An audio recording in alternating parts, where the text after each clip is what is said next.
80 जी ये रहा जी। चलो जी देखो ध्यान से। Good morning all of you. तो बेटा हम लोगों ने लास्ट क्लास के अंदर सारे सेक्शन 80 सी कर लिया था। फिर सी के बाद क्या आता है? 80 ट्रिपल सी आता है। डबल सी है कोई चीज?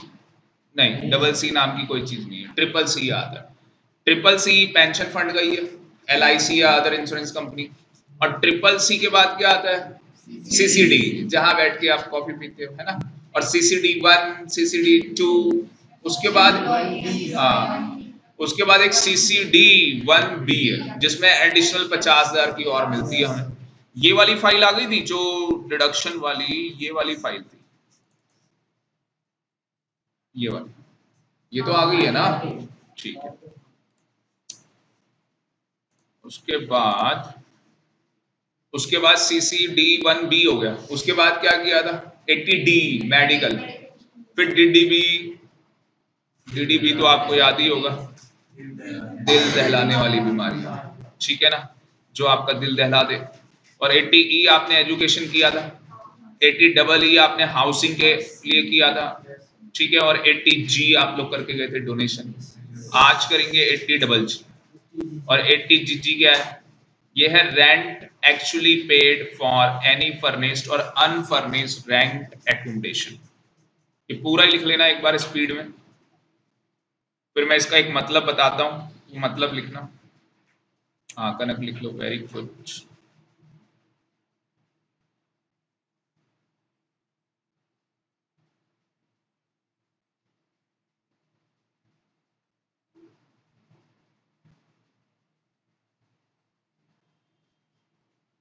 चलो आगे। तो 80GG क्या है? सिंपल वर्ड्स में लिखो, जिसको HRA नहीं मिल रहा और जिसको रेंट फ्री एकोमोडेशन का बेनिफिट नहीं मिल रहा, RF है। तो अगर किसी को HRA का बेनिफिट नहीं मिल रहा या किसी को रेंट फ्री एकोमोडेशन का बेनिफिट नहीं मिल रहा और वो बंदा क्या है, सैलरीड एम्प्लॉयड है, तो उस केस के अंदर क्या होगा? जो भी वो रेंट पे करेगा, जिस भी एकोमोडेशन का वो रेंट पे करेगा, तो उसको क्या होगा? बोलो उसको क्या होगा? उसको ये डिडक्शन मिलेगी। जैसे मैं हूं, तो क्या मैं सैलरीड एम्प्लॉयड हूं? नहीं। तो मैं 80GG में डिडक्शन क्लेम कर सकता हूं अगर मैं किराए के मकान में रहता हूं। अगर मैं किराए के मकान में रहता हूं, मुझे HRA मिलता होगा? नहीं, क्योंकि मैं सैलरीड ही नहीं हूं।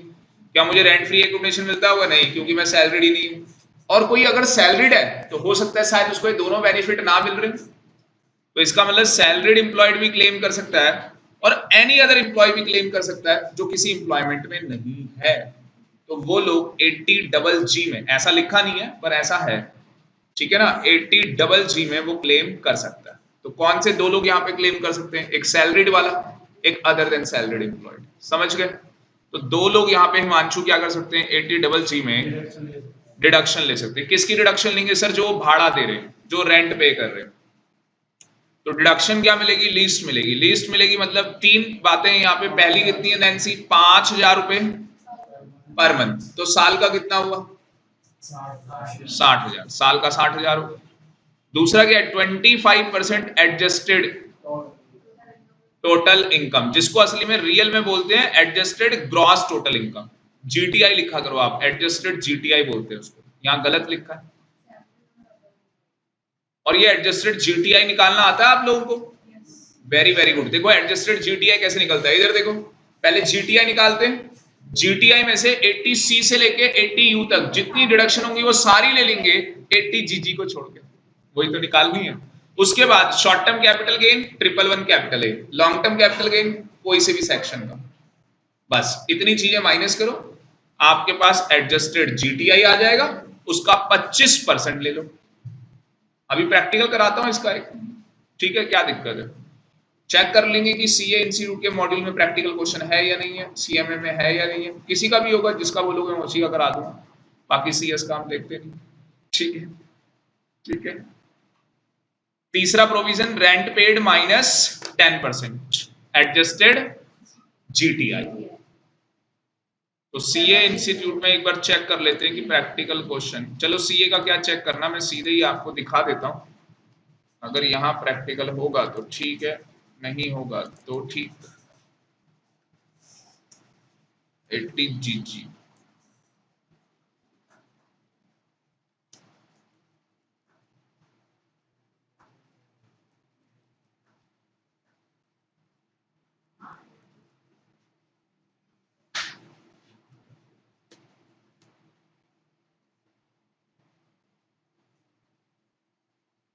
ये रहा, और ये है आपके पास प्रैक्टिकल क्वेश्चन।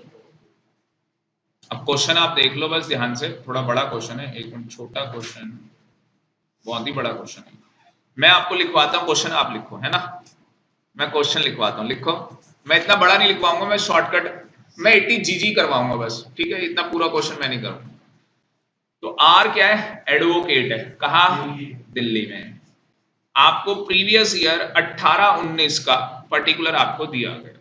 तो देखो 18-19 में क्या हुआ, इसने रेंट पे किया, ये वाली लाइन है यहाँ पे, इसने रेंट कितना पे किया, 36,000, 36,000 रुपए इसने रेंट पे किया दिल्ली में। ठीक है, ठीक है, यहां तक कोई दिक्कत है। और मैं आपको बता देता हूं साथ में, शॉर्ट टर्म कैपिटल गेन 18,000 कर लो, लॉन्ग टर्म कैपिटल गेन 96,000 कर लो,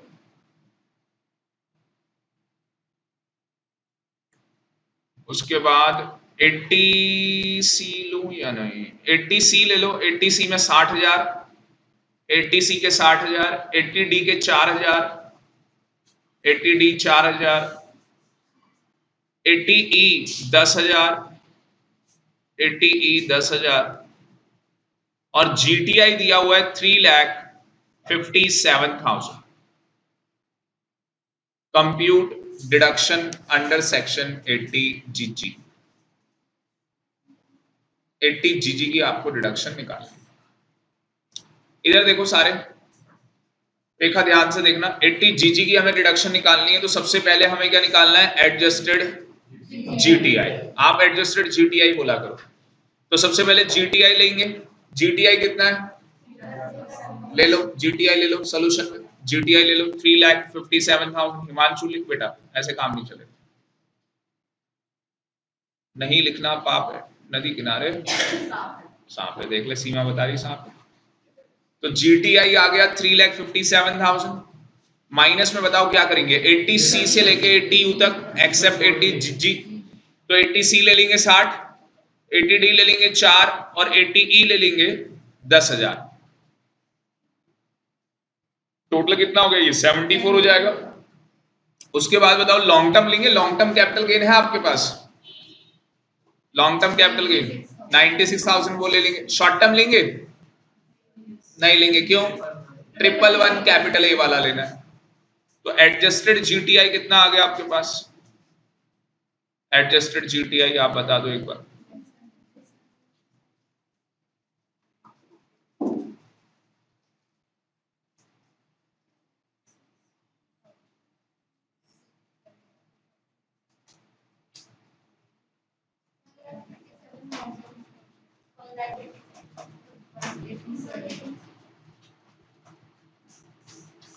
वन लाख 87,000 सही आया। अब इधर देखो 80 जीजी का प्रोविजन क्या है, रेखा के लिए रिपीट कर देते हैं बेटा, डिडक्शन 80 जीजी। 80 जीजी किसको मिलेगी, सर सैलरीड एम्प्लॉयड को मिल सकती है। सैलरीड वाले को ज्योति कब मिलेगी, जब उसको रेंट फ्री एकोमोडेशन नहीं मिलता और उसको एचआरए का बेनिफिट नहीं मिलता। और जो सैलरीड एम्प्लॉयड के अलावा और लोग हैं उन्हें कब मिलेगी, सर अगर वो किराए के मकान में रहते तो उनको मिलेगी। तो कैसे मिलेगी, सर सबसे पहला प्रोविजन तो 5,000 रुपए पर मंथ, मुझे बताओ साल का कितना हो गया, 60,000 हो गया, कोई डाउट। दूसरा प्रोविजन आप सिंपल वाला करो ना, 25% एडजस्टेड जो जीटीआई, तो 25% कितना आ जाएगा। और रेंट पेड कितना दिया था मैंने, 36,000 माइनस 10% कर लो उसका।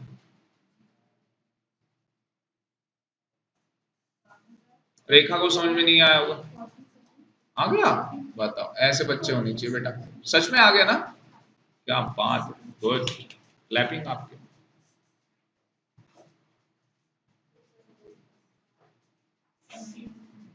विच एवर इज लोअर, तीनों में सबसे कम कौन सा है, इतने की डिडक्शन मिलेगी, 17,300 क्वालिफाई करेगा। कोई डाउट ज्योति, कनक, हिमांशु, रेखा को कोई नहीं। और लड़के का नाम नवजीत, नाम बहुत अच्छा है, तुमने बताना नहीं था, मुझे याद करना था।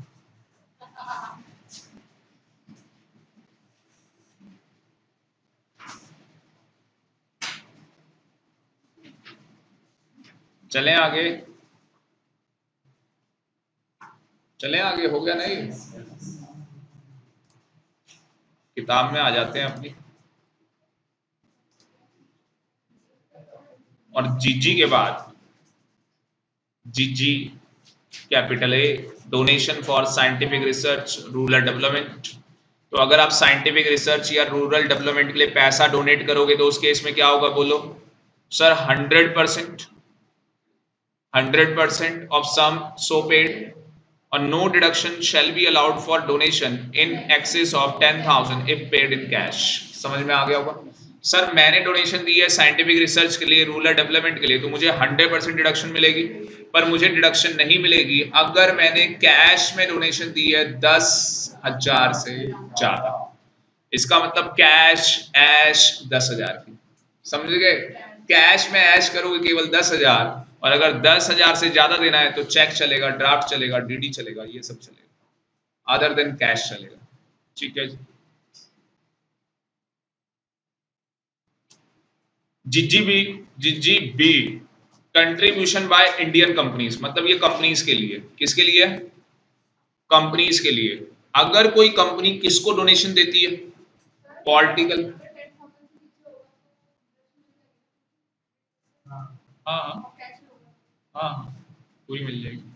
जीजी बी क्या है? अगर ये इंडियन कंपनी के लिए, किसके लिए? जीजी बी इंडियन कंपनी के लिए। इंडियन कंपनी किसको डोनेशन दे रही है? पॉलिटिकल पार्टीज को। 100% आपको क्या मिलेगी? डिडक्शन मिलेगी। इसलिए आपने सुना होगा कि पॉलिटिकल पार्टीज को इंडियन कंपनीज क्या करती हैं? डोनेशन देती हैं, और इन्हें 100% क्या मिलती है? डिडक्शन मिलती है। पर यहाँ पे लिखा है डिडक्शन नहीं मिलेगी अगर आपने कैश में दिया होगा। समझ गए? 1 रुपए भी कैश में अलाउड नहीं है, सारा चेक चलेगा। चेक दोगे तो मिल जाएगा, अदरवाइज नहीं। और जीजीसी में किसको डोनेशन दे रहे हैं?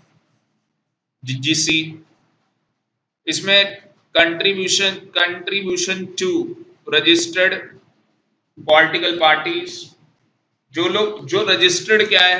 Political parties. ऊपर भी तो यही लिखा था।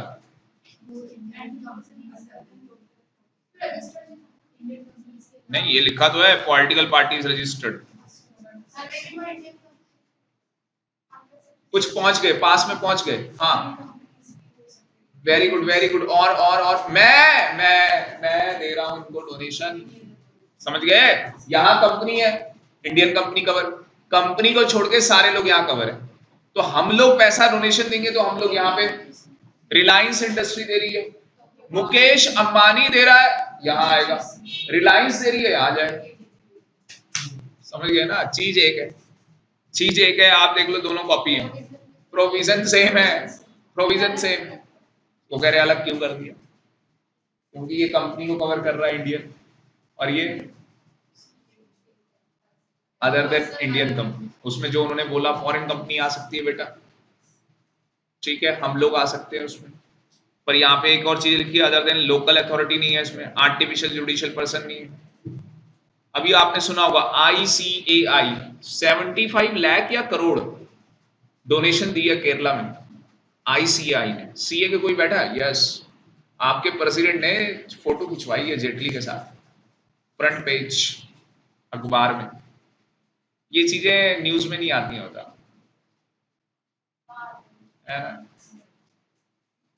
अब मेरे को एग्जैक्ट फिगर नहीं पता है, पता नहीं।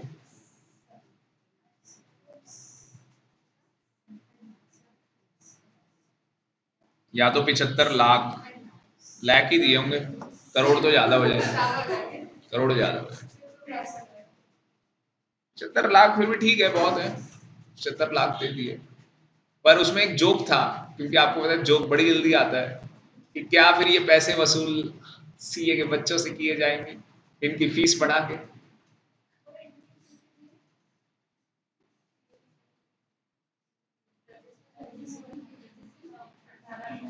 18,000, 20,000, हाँ जी 20,000 एक, 12,000, 8,000, इसलिए 8, देख देख देख, इसे कहते हैं इंस्टीट्यूट नालायक को। 8 कम लिए, वहां देखो कितने ले रहे।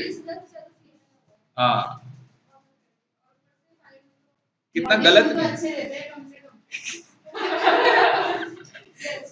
हाँ हाँ।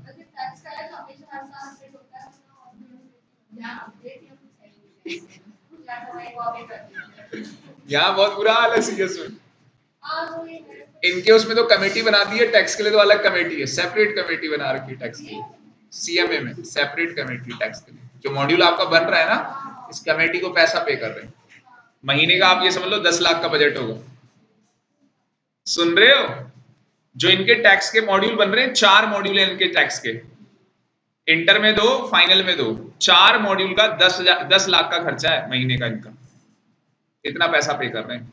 और उनका तो सेपरेट डिपार्टमेंट, मतलब एक एडिटर पूरा टीम ही बना दी है। उनका खर्चा सुनोगे तो मतलब जा रहा होगा 80 लाख तक महीने का खर्चा। टैक्स का मतलब सारे मॉड्यूल का, लॉ, सब कुछ मिला के 80 लाख भाई। हमारा खर्चा ही नहीं होगा, इधर कर क्या रहे। सूखे लोग बैठा रखे हैं, वो सूखे लोग टाइप करके भेज दे रहे हैं उनको। हाँ हाँ, उनको खुद ही नहीं पता क्या चल रहा है, ये चक्कर। हाँ, तो कहानी वो चल रही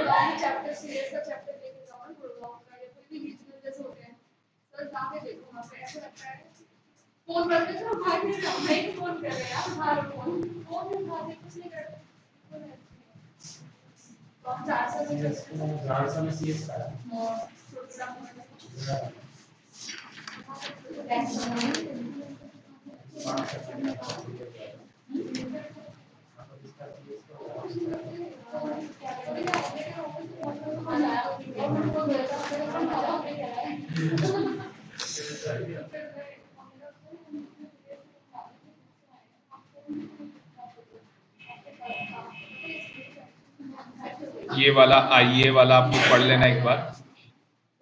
ये आपके देखो सिलेबस में है, आपके तो सिलेबस में नहीं है, आउट ऑफ सिलेबस जा रहे हैं। आईए सिलेबस में आईए है, देखो लिखा है। हाँ हाँ, आपके उसमें आईए नहीं है ना। आईए के बाद आई ए बी,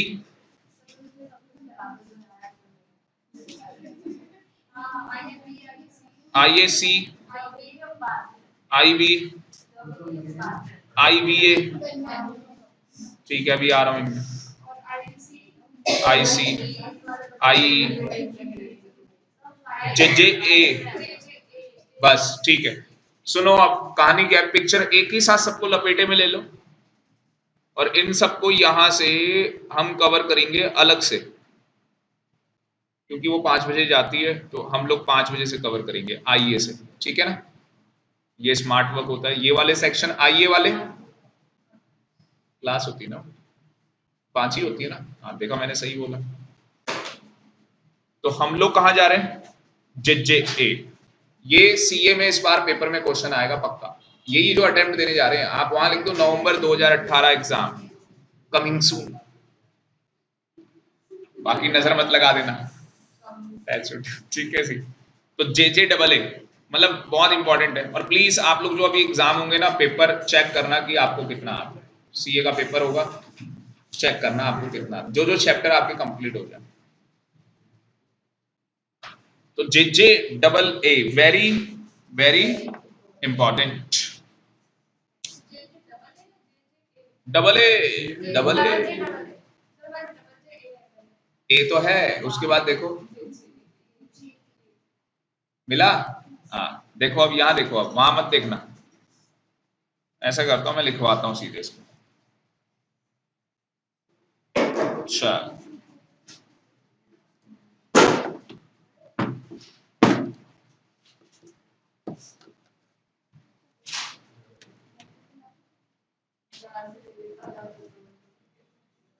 सेक्शन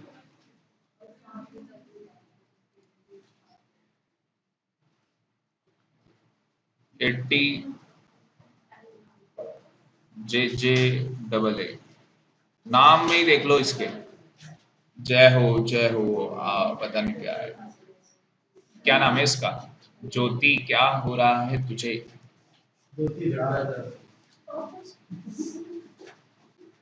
लिखते चले जाना भी। 3 पार्ट में इसका चार्ट बने। पहला पार्ट इलिजिबल एसएससी, जल्दी जल्दी लिखना, मैं मिटा दूंगा। Eligible SSC. दूसरा पार्ट अमाउंट ऑफ डिडक्शन। और तीसरा part additional employ cost. Additional employ cost मिटा दूं? यस। सुनो, आप कान खोल के सुनो। खोल लिए कान? ठीक, आंखें भी खोल दो, मुंह बंद कर लेना। सबसे पहले ये है क्या? ये है कि अगर कोई आपका एम्प्लॉई है, अगर आपका क्या है, कोई एम्प्लॉई है, तो जो आपका एम्प्लॉई है, जो आपका क्या है, एम्प्लॉई है, तो उसको आप क्या देते हो? बोलो बेटा, सैलरी देते हो। तो हम एडिशनल डिडक्शन आपको देंगे। किस पे देंगे एडिशनल डिडक्शन? New employ. ये नए एम्प्लॉय, आगे बात समझ में? तो वो क्या बोल रहा है? वो कह रहा है जो आप सैलरी पे करोगे, किसको? अपने एम्प्लॉय को। तो जो न्यू एम्प्लॉय रिक्रूट करोगे, न्यू करोगे मतलब बीसीसी तो पहले से चल रहा है, इन्होंने नए 3 एम्प्लॉय रखे। नए कितने एम्प्लॉय रखे? 3। तो 3 एम्प्लॉय को इन्होंने सैलरी दी 20-20 हजार रुपए। कितना पैसा हो गया? 60,000 रुपए पर मंथ हो गया। तो 60,000 रुपए पर मंथ हो गया, साल में 12 महीने कितना हो गया? 4,80,000। तो रेखा 4,80,000 रुपए पीसीपी में अलाउड हो जाएगा डिडक्शन। भैया खर्चा है ना, तो एक चैप्टर है हमारा पीजीपी, क्योंकि इनका तो बिजनेस है। तो पीजीवीपी के अंदर क्या होगा? ये सैलरी का खर्चा, वो ऊपर में लिख नहीं पा रहा, ये सैलरी का खर्चा सेक्शन 37, जिसने अभी नहीं पढ़ा है, सेक्शन 37 में अलाउड हो जाएगा। फिर सर यहां क्या सिखा रहे हो? बेटा पिक्चर अभी खत्म नहीं हुई, पिक्चर पूरी बाकी। डिडक्शन चैप्टर में इस सेक्शन के अंदर 30% न्यू एम्प्लॉय के ऊपर जो खर्चा हुआ है वो और मिल जाएगा एक्स्ट्रा। मतलब समझे, 4,80,000 का 30% कितना हुआ? चलो 5 लाख कर लो, 5 लाख का 30% 1.5 लाख हो गया। तो 1.5 लाख रुपए का खर्चा कहां मिल जाएगा? 80 JJ डबल ए के अंदर। और पीसीपी में कितना मिला? पूरा 5, मान लो 5 है, तो पूरा 5 लाख रुपए कहां मिल गया? पीसीपी के अंदर। और 1.5 लाख और मिल गया 80 JJ डबल ए के अंदर। पर कौन से एम्प्लॉय में मिलेगा? न्यू। तो यहां हमें डेफिनेशन पढ़नी होगी कि न्यू एम्प्लॉय कौन होगा, इलिजिबल एसएससी है कौन, अमाउंट ऑफ डिडक्शन कितना मिलेगा, वो तो मैंने आपको बता ही दिया, 30% मिलना है एडिशनल का। ठीक है, बनाए नोट्स, बैकग्राउंड पता लग गया किसका मिलना है। अभी पहले पूरा पढ़ लो, 5-6 घंटे लगेंगे इसमें। इलिजिबल एसएससी कौन होगा? तो इलिजिबल एसएससी कौन होगा इसमें? Any SSC. लिखो एनी एसएससी, मतलब समझ गए, कोई भी एसएससी हो। क्या हो बेटा? कोई सा भी एसएससी हो। अच्छा एसएससी कोई सा भी हो वो तो बात सही है, पर वो एसएससी बिजनेस वाला ही चलेगा। सर क्या प्रोफेशन वाला चलेगा? Chartered accountant, company secretary, CMA नहीं चलेगा। मतलब हम लोगों को नहीं दे रहे नालायक। तो ये पहली बात आ गई कि सर एनी एसएससी को मिलेगा। दूसरी बात आ गई कि केवल बिजनेस को मिलना है। और तीसरी बात आ गई अंडर सेक्शन 44AB आपकी क्या होनी चाहिए?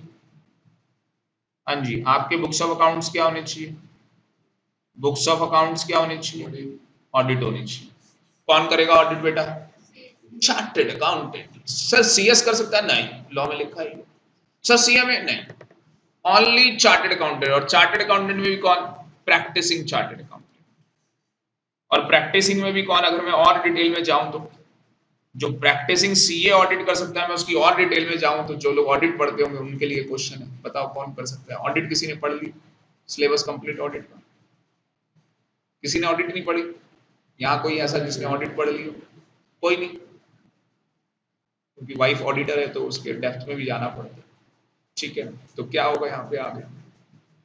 यहाँ पे आगे होता है बेटा जो ये प्रैक्टिसिंग चार्टेड अकाउंटेंट होता है, ये रिलेटिव नहीं होना चाहिए, ये मैं ऑडिट के अकॉर्डिंग बता रहा हूँ। प्लस सीए रेगुलेशंस बनी है ऑडिटर के लिए, कंपनीज एक्ट तो है ही बेटा 2013, 13 क्या होगा कालिया, ठीक है, तो कंपनीज एक्ट तो है ही, साथ में सीए इंस्टीट्यूट का अपना एक्ट है, वो रेगुलेशन चेक करनी होती है। ऐसा नहीं है कि प्रैक्टिसिंग चार्टेड अकाउंटेंट करवा दी ऑडिट, पता लग रहा है बाप और बेटा, बाप का बिजनेस, बेटा सीए, कर दिया आपने ऑडिट, कर दिया आपने साइन, समझ गए? सीए के ऊपर पेनल्टी आ जाएगी सेक्शन 271 जे, अपना सेक्शन याद रखो। ये इससे रिलेटेड नहीं है, क्या ये इससे रिलेटेड है? नहीं सर, ये क्यों बताया फिर, मैं तो सीएस करने निकला। मेरे को कई बार टीचर ये समझा रहे हैं सर आप डिटेल में मत पढ़ाओ, मैं ये क्या ड्रामा है, मैं तो डिटेल में पढ़ा, समझ में आए तो भी ठीक, ना आए तो भी। आपको नॉलेज होनी चाहिए यार कि सर अगर हम सीए चार्टेड अकाउंटेंट कहीं पे फॉल्ट करेंगे तो हमारे ऊपर क्या कोई कानून है? तो भाई मैं इनकम टैक्स पढ़ा रहा हूं तो मैं इनकम टैक्स बता रहा हूं आपको। 271 जे आपके ऊपर बन चुका है, 10,000 रुपए की मिनिमम पेनल्टी है आपके ऊपर। अब कई बार बच्चा ऐसा यार कम है तो तू 10,000 दे दे, सीए वाला यही कहेगा क्यों नैन्सी तू 10 दे, क्या दिक्कत है? वो कह रहा कम है तो उसको बोले 10 दे दे, हम फॉल्ट कर रहे हैं, क्या दिक्कत? कंपनीज एक्ट, नाफरा, ना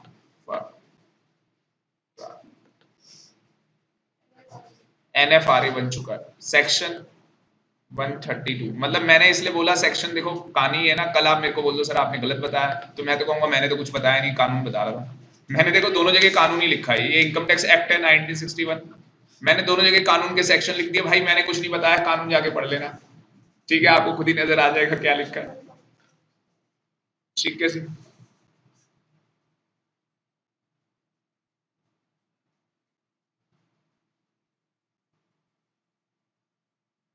ये बहुत खतरनाक चीजें हैं, ठीक है, वापस आ जाए।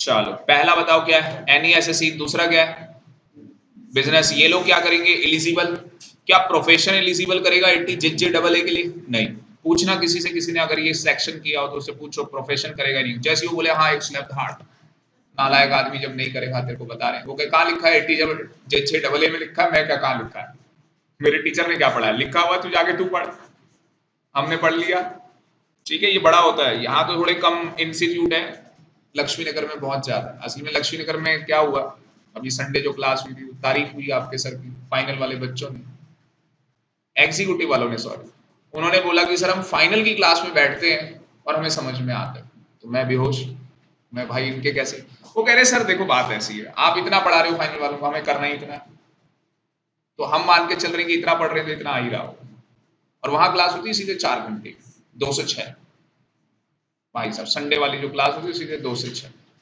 बच्चा भी बैठता है। अब यहाँ पे हम लोग जो सुबह बैच चला रहे हैं वो 11 से चलेगा 3:30, उनको पता है, ठीक है, तो अभी हम स्टार्टिंग में क्या कर रहे हैं 11 से 1:30, अगर आपके पास टाइम हो, इनकम टैक्स हम बिल्कुल स्टार्टिंग से कर रहे हैं, पर अगर टाइम हो तो इतने कोई रोना धोना वो नहीं है, अगर कोई लगे इंपॉर्टेंट चैप्टर या कुछ वैसा करना हो तो वो अलग से, वो मैं अलग से ही करा दूंगा यार, आपको टेंशन लेने की जरूरत नहीं, जैसे ये नहीं लेते।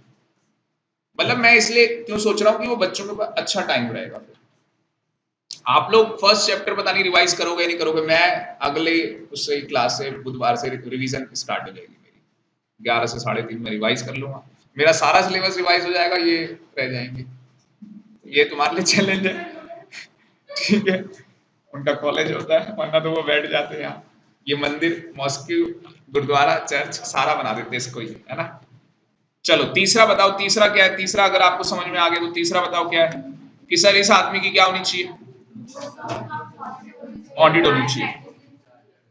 हाँ चौथा पॉइंट सीमा, सीमा चौथा पॉइंट, टर्नओवर एक्सीड 1 करोड़। ये जो बिजनेस वाला आदमी है इसकी टर्नओवर क्या है, 1 करोड़ से ज्यादा होनी चाहिए। अब पता है क्या, इसमें एक चीज ऐसी है जो किताब में नहीं है, वो इंटरप्रिटेशन से निकलती है, तो इसलिए लिखना नहीं है, मैं बस ओनली इंटरप्रिटेशन के लिए बता रहा हूं। सुन लो नालायक। क्या देखो, अभी आप में से किसने पीसीपी पढ़ा हुआ है? पीजीपीपी किसी ने नहीं पढ़ा हुआ? उनका हाथ उठा लो, बोले सब पढ़ा है हमने सब, इसलिए तो हाथ नहीं उठा रहे। जिन्होंने पीसीपी पढ़ा है वो बच्चे बस यहाँ पे लिख लें नॉलेज के लिए। पेपर में लिख के आना हो, लिख के आ सकते हो, कोई दिक्कत नहीं है। मतलब सेक्शन 44 एडी सुना होगा, एडी एडा। एडी किसका था? बिजनेस का। एडा किसका था? प्रोफेशन का। जो एडी वाला है ना बेटा, अगर आपको बताओ तो 44 एडी जो बिजनेस वाला है उसको बोला गया है उसकी टर्नओवर कितने से ज्यादा होनी चाहिए? बोलो बोलो बोलो बोलो। ये इन्हीं को पता होगी ना, मुझे क्या पता होगी, इनको पता होगी, इन्होंने पढ़ा है ना? बोलो। 2 करोड़ नालायक, 2 करोड़ 1.5, वो लिखा नहीं जा रहा वहां पे 2 करोड़। कितनी खतरनाक चीज है नैन्सी, आप देखना। चार्टेड अकाउंटेंट तक सोचते हैं भाई साहब ये क्या हो गया हमारे साथ। जो लोग प्रैक्टिस कर रहे होते हैं, जब उनको पता लगता है कि हमने प्रोविजन क्या कर दिया। ये बिल्कुल ध्यान से सुनना, मैं जो बोलने जा रहा हूं। अगर कोई आदमी 44 एडी का प्रिविलेज लेता है, 44 एडी क्या है, मैं सिंपल वर्ड्स में बोलता हूं आपको, कुछ नहीं है। वो ये कहता है कि आपको कोई बुक्स ऑफ अकाउंट्स मेंटेन नहीं करना, आप तो लालची हो। अपनी जो सिंपल आप बुक बनाते हो इनवाइस, वो सब बनाओ, कहानी खत्म करो, और सीधे क्या करो, जितनी आपकी टर्नओवर है उसका 8% इनकम मान लो और टैक्स हमें पे कर दो, टैक्स कैलकुलेट करने के बाद। तो अगर इनका 2 करोड़ से ज्यादा चला जाए, इनको ऑडिट कराना पड़ जाएगा चार्टेड अकाउंटेंट से। जबकि 44 एबी में क्या लिखा है? 44 एबी में लिखा है ऑडिट कराना है, पर वहां पे भी अंदर जाके पढ़ोगे तो वहां लिखा है बिजनेस के लिए 1 करोड़ और प्रोफेशन के लिए 50 लाख। मैं इसके अंदर की भी बात बता रहा हूं। इसमें बिजनेस के लिए लिखा है 1 करोड़, बिजनेस के लिए कितना लिखा है इसमें? 1 करोड़, और प्रोफेशन के लिए कितना लिखा है? 50 लाख। अगर कोई आदमी बिजनेस वाला है, 1 करोड़ से ज्यादा की टर्नओवर, ऑडिट करा। प्रोफेशन में चार्टेड अकाउंटेंट है, प्रैक्टिसिंग डॉक्टर, प्रैक्टिसिंग 50 लाख से ज्यादा की ग्रॉस रिसिप्ट, ऑडिट करा। पर अगर आप प्रिविलेज लेते हो एडी की, तो फिर ऑडिट कराना होता है 2 करोड़ के आगे। अब ये टेक्निकल बात है, टेक्निकल चीज धीरे समझ में आती, क्यों भाई? और मेरा तो काम है बताना।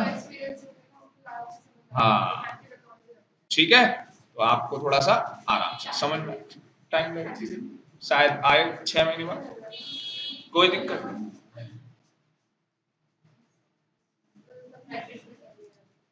अमाउंट ऑफ डिडक्शन आ जाओ। अमाउंट ऑफ डिडक्शन कितनी मिलेगी? हाँ जी, 30% मिलेगी। किसकी? Additional employ cost. और ये कितने साल तक मिलेगी? ब्रैकेट में लिख लेना, 3 साल तक मिलनी लगातार। Deduction allowed, deduction allowed for 3 consecutive years, 3 consecutive years।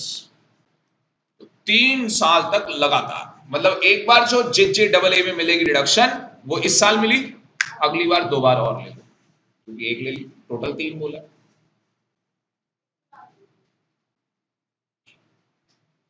अब एडिशनल एम्प्लॉय कॉस्ट क्या होती है, इसको समझने के लिए नोट्स निकालने पड़ेंगे, और नोट्स हमारे पास ये रहे। देखो एडिशनल एम्प्लॉय कॉस्ट क्या होती है, इधर देखो सीमा। एडिशनल एम्प्लॉय कॉस्ट मींस, बस इतना लिख लेना, एडिशनल एम्प्लॉय कॉस्ट मींस, आप सीधे ये लिख लो, टोटल इन्वॉल्वमेंट्स पेड और पेबल।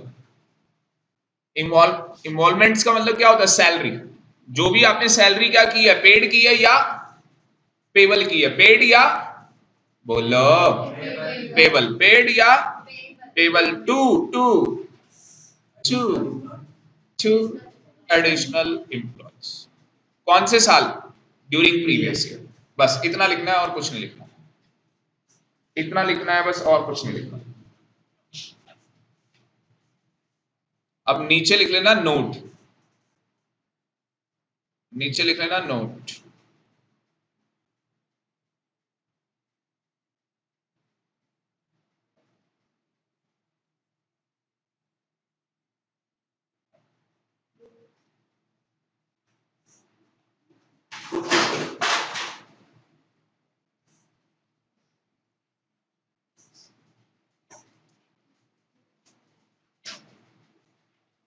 नीचे नोट लिख लिया, नोट लिख लिया। कितने नोट बनेंगे? दो। कितने बनेंगे? दो। पहला जो नोट बनेगा ना, वो मैं बताता हूं क्या बनेगा। पहला नोट क्या बनेगा? पहला नोट बनेगा in case of existing employee, sorry, in case of existing business. देखो, या तो क्या होगा, एग्जिस्टिंग बिजनेस होगा, उस पे नए लोग रिक्रूट किए जा रहे हैं, और दूसरी तरफ क्या होगा बताओ? न्यू बिजनेस होगा। पहली पहली बार हमने खोला है बिजनेस, तो या तो क्या होगा, इन केस ऑफ न्यू बिजनेस। पहले ना मैं आपको न्यू बिजनेस बताता हूं, क्योंकि मेरे को न्यू बिजनेस बताने में ज्यादा इंटरेस्ट आ रहा है। पहले आपको न्यू बिजनेस बताते हैं। तो न्यू बिजनेस में ऐसा है कि कुछ कंडीशंस हैं। न्यू बिजनेस में क्या है? कुछ कंडीशंस हैं। तो आप कंडीशन दो तरीके से लिखेंगे, एक लॉ के अकॉर्डिंग लिखिए और एक हम उसको बहुत अलग तरीके से लिखेंगे। तो आप ऐसे टेबल बना लें। कितने केस हैं इसमें? दो। एक एग्जिस्टिंग बिजनेस, दूसरा, और इसमें क्या लिखी है? कंडीशंस। क्या लिखी है? कंडीशंस। कंडीशन की हेडिंग क्या है वो मैं आपको दिखाता हूं। कंडीशंस की हेडिंग क्या है, पहले पढ़ लेते हैं, समझ लेते हैं, और फिर लिखते हैं, ठीक है? वो कहता है एडिशनल एम्प्लॉय का क्या मतलब। किस केस के अंदर? न्यू बिजनेस के अंदर। एडिशनल एम्प्लॉय का क्या मतलब? देखो वो क्या लिखता है, बट डज नॉट इंक्लूड। मतलब समझते हो? बट डज नॉट इंक्लूड मतलब कि ये चार लोग, ए बी सी डी, ये चार लोग एडिशनल एम्प्लॉय में नहीं आएंगे। ये चार लोग एडिशनल एम्प्लॉय में नहीं आएंगे। अब देखो लॉ कितना गलत नहीं लिखा हुआ, उसको बताना था आएंगे कौन। उसने बताया क्या? कौन नहीं। हाँ, उसने बताया आएंगे कौन नहीं। तो इसलिए आपके सर ने क्या किया, आपको यहां पे ये क्या बना दिया मैंने, लक्ष्मण रेखा। तो हम इधर लॉ लिख लेंगे कि कौन लोग नहीं आएंगे, और इधर हम लिख लेंगे कौन आएंगे। समझ गए ना? पहले हम देखते हैं कौन नहीं आएंगे। चलो, कौन नहीं आएगा? पहला, पहले की इंटरप्रिटेशन सीमा बताएगी। ये छापना नहीं है प्लीज, छापना नहीं है। सर हमारी तो बचपन से आदत है छापने की। बेटा वो गया जमाना जब आप छापा करते थे, ठीक है? अब छापा पड़ता है सीधे इनकम टैक्स का यहाँ। तो देखो, तो पहले की इंटरप्रिटेशन सीमा बताएगी। सीमा एक लड़की है और अपनी आवाज में बताएगी। बता,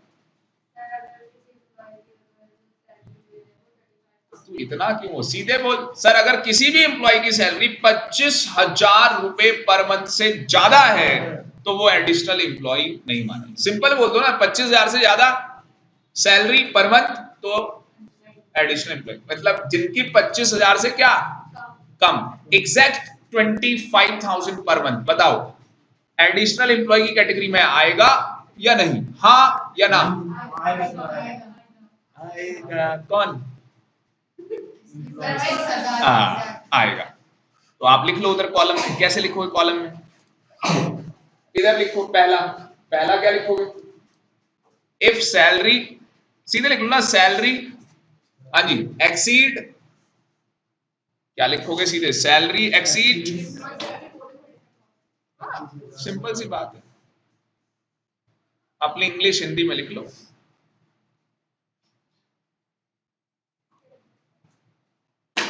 और इधर क्या लिखोगे?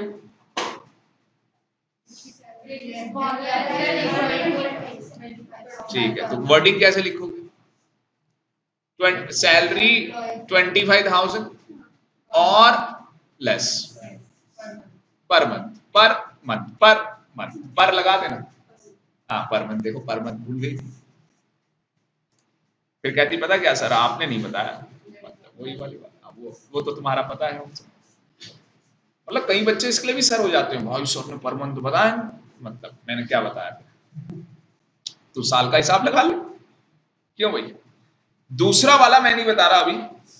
सर क्यों नहीं बता रहे बेटा, पहले हम करते हैं आसान आसान। ठीक है, तीसरा देखो, तीसरा आप में से कौन बताएगा? सी वाला।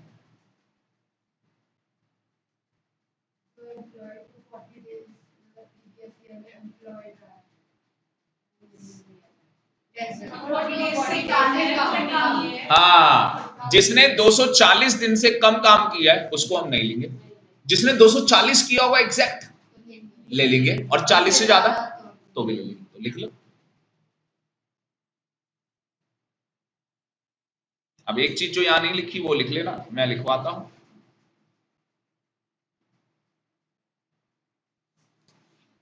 मैं लिखवाता हूं यहां। तो एम्प्लॉय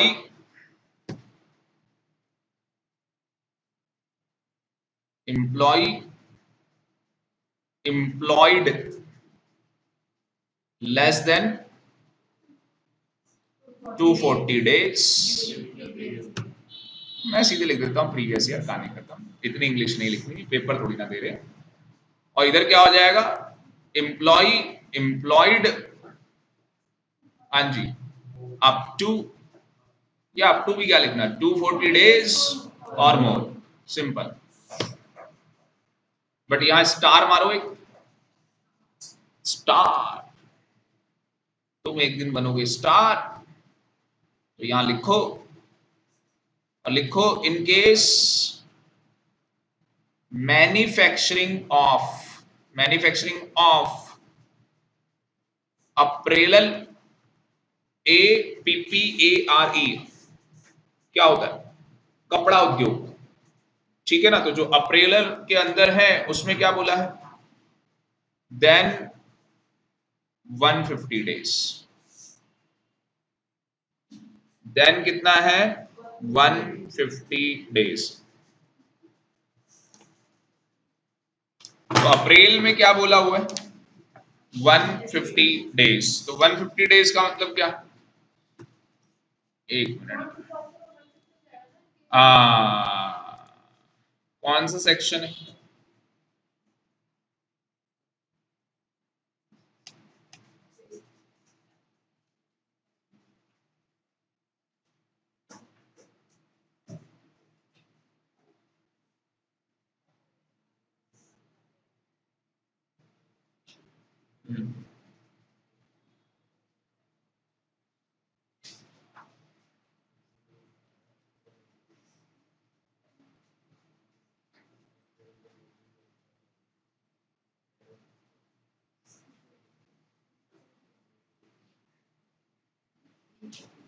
ये देखो यहां लिखा है, नजर आ रहा है आपको? प्रोवाइडेड दैट, मतलब मैं नहीं पढ़ा रहा, कानून में लिखा है। कहीं आप बोल दो, कानून में लिखा है, देखो, provided that SSC engage in manufacturing. ठीक है ना? तो अगर आप अप्रैल मैन्युफैक्चरिंग करते हो, कपड़ा उद्योग में अगर आप हो, तो उस केस के अंदर उसने बोला जहां 240 डेज लिखा है वहां क्या हो जाएगा? 150 डेज सब्स्टिट्यूट हो जाएगा। समझ में आया? ओनली किसकी मैन्युफैक्चरिंग? जो कपड़ा उद्योग में। अगर आप और किसी चीज की मैन्युफैक्चरिंग कर रहे हो 240 ही होगा। ये सीए फाइनल में last to last time question आया, तो मैंने इसलिए आपको बताया। तो आप देखोगे, वरना इस वाली, तो ये समझ गए 150 डेज कहां चला गया?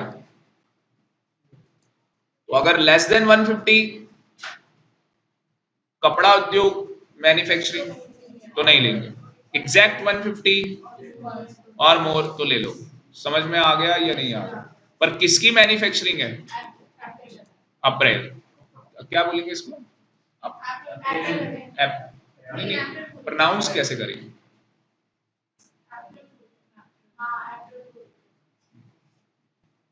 अप्रैल नहीं, अप्रैल नहीं, हाँ ठीक है, चलो प्रैक्टिस करेंगे, हो जाएगा। समझ में आ गया? अप्रैल नहीं, अप्रैल है, अपेरल। हाँ अपेरल। तो 240 सबस्यूम्ड 150, कोई डाउट? 240, 150। डी वाला मैं बता देता हूं, वो इंप्लॉई जो पार्टिसिपेट नहीं कर रहा आरपीएफ में। तो अगर कोई इंप्लॉई आरपीएफ में पार्टिसिपेट नहीं कर रहा, अपना पैसा आरपीएफ में नहीं डलवाता, तो एडिशनल इंप्लॉय की कैटेगरी में नहीं आएगा। अगर वो डलवा रहा है तो आएगा। ये सब कुछ उल्टा ही लिखा है, सीधा हमने कर दिया सब कुछ। और मैं आपको हमेशा कहता हूं, लॉ में जो नेगेटिव लिखा हो ना, हमेशा वो याद करके जाएगा, क्योंकि नेगेटिव आपको याद है ना, तो पॉजिटिव की जरूरत नहीं पड़ेगी। ठीक है, नेगेटिव में आया ही नहीं तो बन गया पॉजिटिव। समझे? बी वाला कौन बताएगा? देखते हैं बी वाला कौन बता सकता है।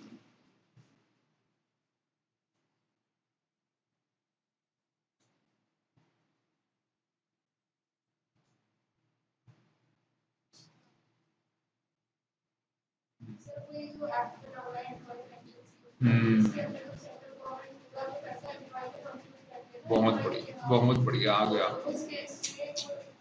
आगे बढ़ रहे हो आप, बहुत बढ़िया, गुड गुड।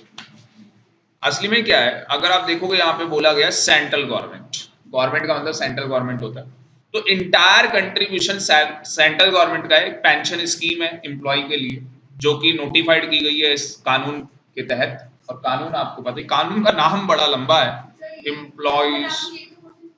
अच्छा अच्छा अच्छा, ठीक, अब पता लग गया। अच्छा, इसमें रेट नहीं है, वहां होगा ना रेट, यहाँ टैक्स।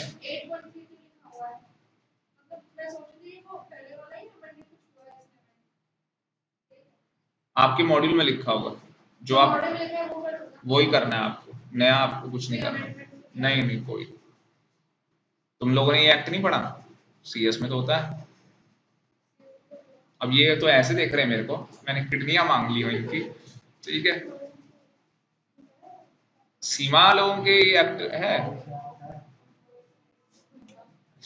हिमांशु कह रहा हम तो यही भूल गए हमारे कौन से एक्ट हम। नहीं नहीं, वो इनकम टैक्स की कहानी अलग है।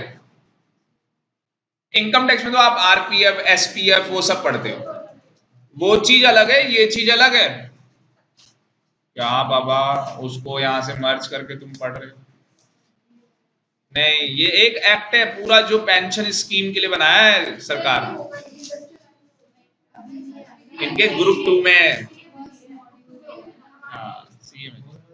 तो employees provident fund and miscellaneous provision act, जब हम लोगों ने पहली बार पढ़ा था, तो टीचर जब पढ़ा रहा था, मैं कह रहा नाम इतना बड़ा है, बता। कुछ नहीं है, नाम कुछ भी नहीं है। Employees provident funds, employees provident funds and miscellaneous, हाँ, प्रोविजन आ गया।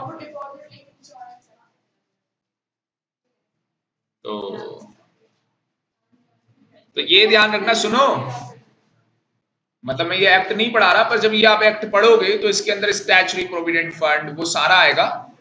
सुनने लगा यार, चल छोड़, मेरा टैक्स का काम तो मैंने बता दिया। भारत सरकार ने सारा कंट्रीब्यूशन किया इस पेंशन स्कीम में, इस कानून के तहत, तो क्या हो जाएगा? तो क्या,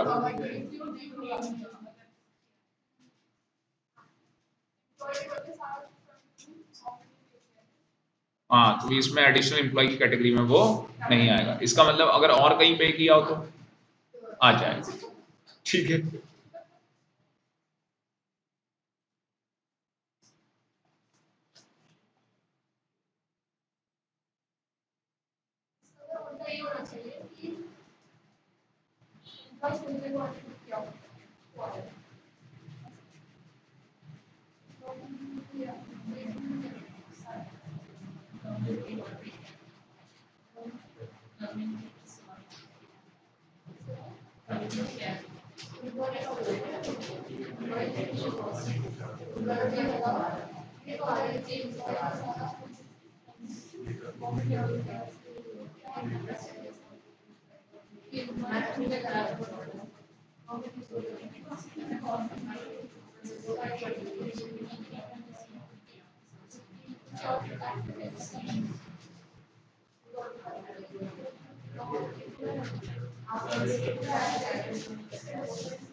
सुनो, इसको ये लिखो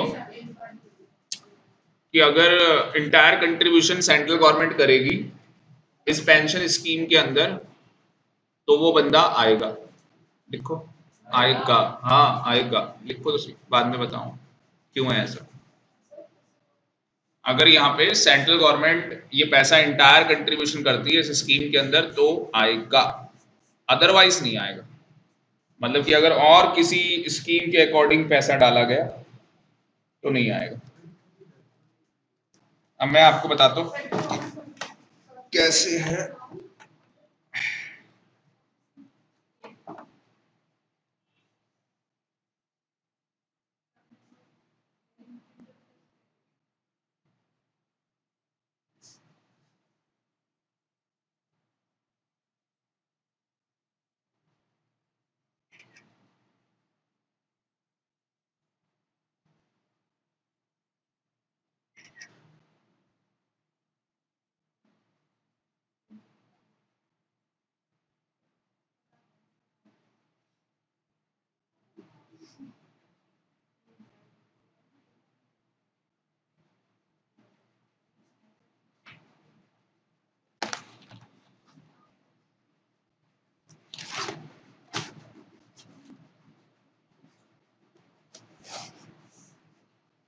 ये क्वेश्चन आपके पास व्हाट्सएप कर दूंगा, अभी क्वेश्चन आ रहा है।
अच्छा आपने पेपर दे दिया क्या?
देखो क्या एग्जाम्पल है, नजर आ रहा है?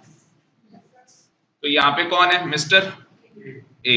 और मिस्टर ए क्या करते हैं?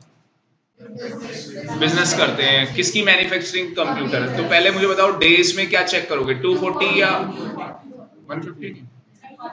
240, ये ध्यान रखना 240, ठीक है ना?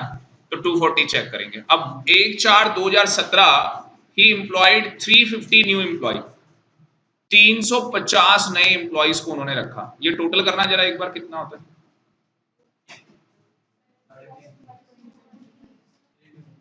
यही सारे वो नए एम्प्लॉय हैं जो रखे गए। इधर सुनो, ये सारे एम्प्लॉय क्या रखे गए? नए रखे गए। जो 75 एम्प्लॉइज रिक्रूट किए गए वो कब? 1/4/2017 रेगुलर एम्प्लॉय थे, ठीक है ना? असली में देखो ये बेवकूफ बना रहा है, रेगुलर लिख के कैजुअल। रेगुलर कैजुअल का कोई कॉन्सेप्ट नहीं था वहां पे।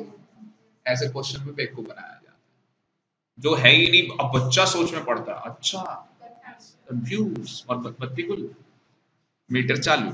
टोटल मंथली कितना उसका सैलरी पे कर रहा है? 24,000। बताओ इलिजिबल करेगा या नहीं करेगा? क्यों? सबसे पहली कंडीशन हम डेज देखा करेंगे भाई, तो इसके 240 से तो ज्यादा ही हो रहे। दूसरा सैलरी देखा करेंगे, 25,000 से कम है तो इलिजिबल कर गया। 125 एम्प्लॉय का चेक करते हैं, 1/5/2017 कितना डेज आएगा? देखने से पता लग रहा है क्या? 240 से ज्यादा होगा। वेरी गुड, क्या बात है लड़का। पर 26,000 सैलरी तो नहीं होगा, कहानी खत्म हो। अच्छा मेरे क्रॉस के ऊपर मत जा। अगला 50 है, 1/8/2017। नहीं भाई, 243 डेज जा रहा है। अगर आप कैलकुलेट करोगे 243 डेज, 243 डेज आएगा, आप कैलकुलेट कर लेना, ठीक है? उसके बाद यहाँ पे कितना है? 17,000 कर जाएगा एलिजिबल। यस एलिजिबल कर जाएगा। मैंने कहा ना मेरे टिक क्रॉस पे मत जाना, ठीक? सोल्यूशन पे मत जाओ। 100, ये 212 दिन हो रहे हैं। नो डाउट सैलरी क्या है? सैलरी कम है, सैलरी कम है, फिर भी ये नहीं करेगा। बात समझ में आ रही? फिर भी नहीं करेगा। कौन कौन किया इसमें से बताओ एलिजिबल? फर्स्ट और थर्ड वाला, ठीक है, कोई दिक्कत? अब पढ़ते हैं अंदर की बात। कहता है ये regular employee participate. Regular employee कौन है? ये भी है। और ये वाला क्या है? कैजुअल है। तो इसका मतलब भी रेगुलर की बात कर रहे हैं। रेगुलर एम्प्लॉय कहां पार्टिसिपेट करते हैं? आरपीएफ, ठीक है। वाइल कैजुअल पार्टिसिपेट नहीं करते, पार्टिसिपेट नहीं करते। इसका मतलब कि जो पार्टिसिपेट कर रहे हैं वो लोग इलिजिबल रहेंगे, तो पहला वाला इलिजिबल रहेगा। जो क्या वो फिर ये क्रॉस हो जाएगा। ज्योति पहले तो ये ठीक था, पर अब ये क्रॉस हो गया क्योंकि पार्टिसिपेट करना चाहिए और ये कर नहीं रहा। फर्दर ये उसने सारी कहानी लिखी है वो। और workman compensation under dispute act कुछ बता रहा है। क्या कह रहा है कि जो ये रेगुलर एम्प्लॉई है 75, 125 और 100 वाले, तो इसमें से ये 40, 30 और 60 qualify as a workman under industrial dispute act. तो इंडस्ट्रियल डिस्प्यूट एक्ट तो कोई देखना ही नहीं है, ठीक है ना, इसका कोई लेना देना नहीं है। उसने बोल दिया compute deduction if any available, कोई भी अगर मिलती है तो बताओ। इफ प्रॉफिट और गेन जो हुआ है उस साल इसका मैन्युफैक्चरिंग का, ये क्या है, प्रॉफिट है 75 लाख का प्रॉफिट हुआ है और टर्नओवर 2.16 करोड़। और मैंने कहा था कि ये सेक्शन तभी लगेगा, ये डिडक्शन तभी मिलेगी जब टर्नओवर 1 करोड़ से ज्यादा। ठीक है ना, तो मिल जाएगी इस केस के अंदर। अब सोल्यूशन में आते हैं, सोल्यूशन में देखते हैं।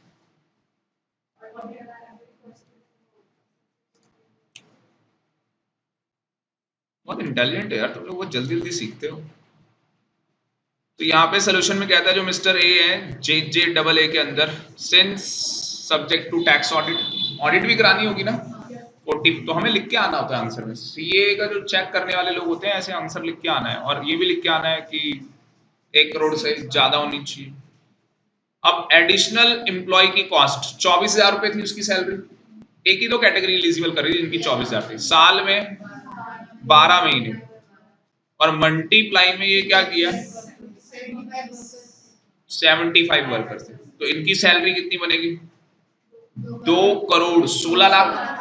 अच्छा मैं अगर डिटेल में बात करूं तो 2 करोड़ 16 लाख पीसीपी में रिडक्शन मिल जाएगी, और 80 JJAA में 30% मिलेगी, मैंने बोला था इसकी 30%, इसका मतलब समझे 130% रिडक्शन देखा जाए, 100% तो वहां ले गया, अलग 30 और मिल गए।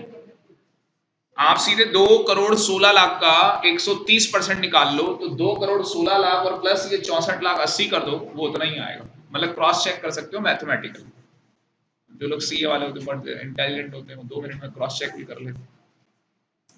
तो सभा एक तो पीसीपी सेक्शन 37 डिडक्शन ले लोगे, पर यहाँ पे हमें केवल डिडक्शन पूछा था तो हमें वो बताने की जरूरत ही नहीं है, सीधे हम 80 JJAA के अंदर 30% 64,80,000 की डिडक्शन हमें मिल जाएगी।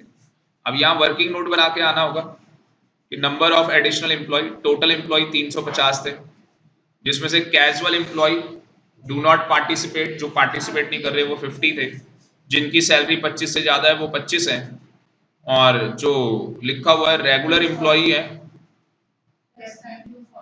लेस देन 240 डेज है उनका 100 है। तो ये सारे इनएलिजिबल हो गए, तो एलिजिबल कौन हुआ, नंबर ऑफ एम्प्लॉय केवल 75।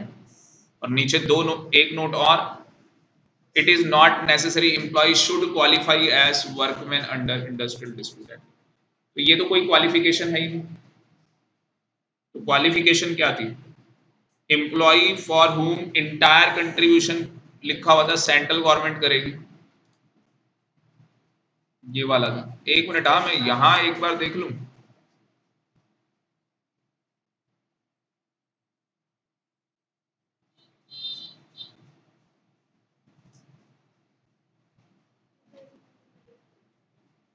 बी वाले में लिखा हुआ है ना,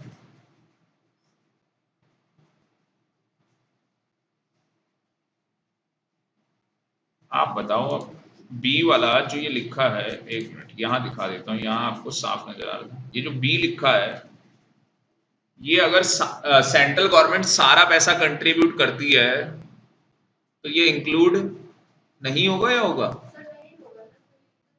क्योंकि इन्होंने बट डज नॉट इंक्लूड लिखा है, तो करेक्ट कर लो उसको कि अगर ये यहाँ पे, मेरे को एक बार लग रहा था कि ये गलत तो नहीं लिखती है, हाँ तो हर जगह यही लिखा हुआ है, इसलिए क्रॉस चेक कर लिया हमने, क्योंकि थोड़ा सा ऐसा लग रहा था कि प्राइम ऑफिस गवर्नमेंट मतलब, तो असली में वो गवर्नमेंट वालों को बेनिफिट नहीं देना चाहती, चक्कर ये, तो इसलिए वो नहीं कर रहे उसके अंदर, पहली बार मतलब यहाँ पे बेनिफिट नहीं दिया गया, लॉ मेकर नहीं चाहता है। असली में इस सेक्शन में मॉडिफिकेशन हुई है, पहले केवल ये कुछ इंडस्ट्री तक ही सीमित था, अब मोदी जी ने सबको कर दिया, ठीक है ना सारी, क्योंकि यहाँ पे लिखा हुआ है ना, अब क्या लिखा हुआ है यहाँ पे, एनी ऑल एसएससी, पहले ऑल एसएससी नहीं था यहाँ पे, किसी के पास पुरानी किताब हो, बाकी आपके पास नहीं है वैसे, आपका एक मॉड्यूल तो आ ही चुका है ना, 3 किताबें आ चुकी हैं, जीएसटी वाली अभी नहीं आई है, वो बाद में आएंगी, जीएसटी में बहुत अमेंडमेंट है। बेटा तुझे तो नया जीएसटी पढ़ना पड़ेगा, सीमा को, तेरे को नया पढ़ना, नवंबर है ना तेरा, कोई नहीं, ये बेटा जब तक तो ये पूरा चलता फिरता है इनकम टैक्स और जीएसटी बन चुकी होगी। ठीक है, कैसा लगा ये सेक्शन? बहुत बढ़िया है?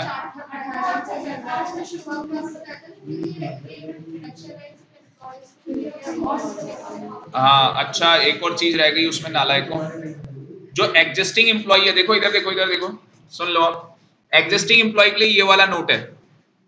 ये क्या नोट है, देखो ये देखो क्या कह रहा है, however in case of existing business, ठीक है, however in case of existing business the additional employ cost shall be nil. अगर अगर आप क्या हो, एग्जिस्टिंग बिजनेस में हो, तो जो एम्प्लॉय की एडिशनल कॉस्ट होगी वो क्या ली जाएगी, निल ली जाएगी।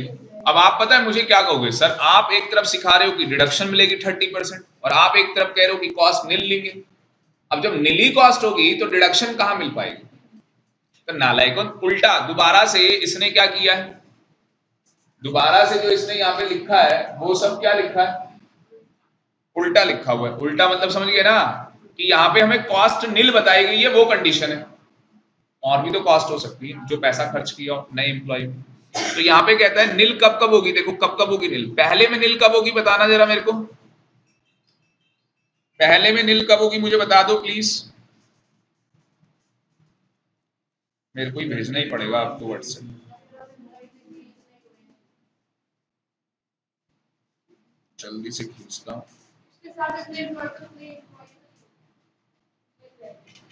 असली में एग्जांपल है ना जो आपको जल्दी समझ में आ रहा है।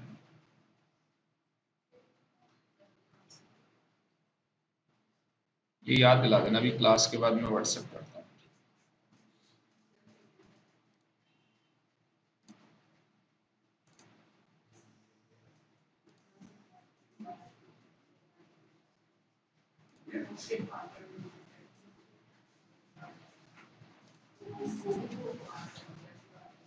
घूमेगा कैसे,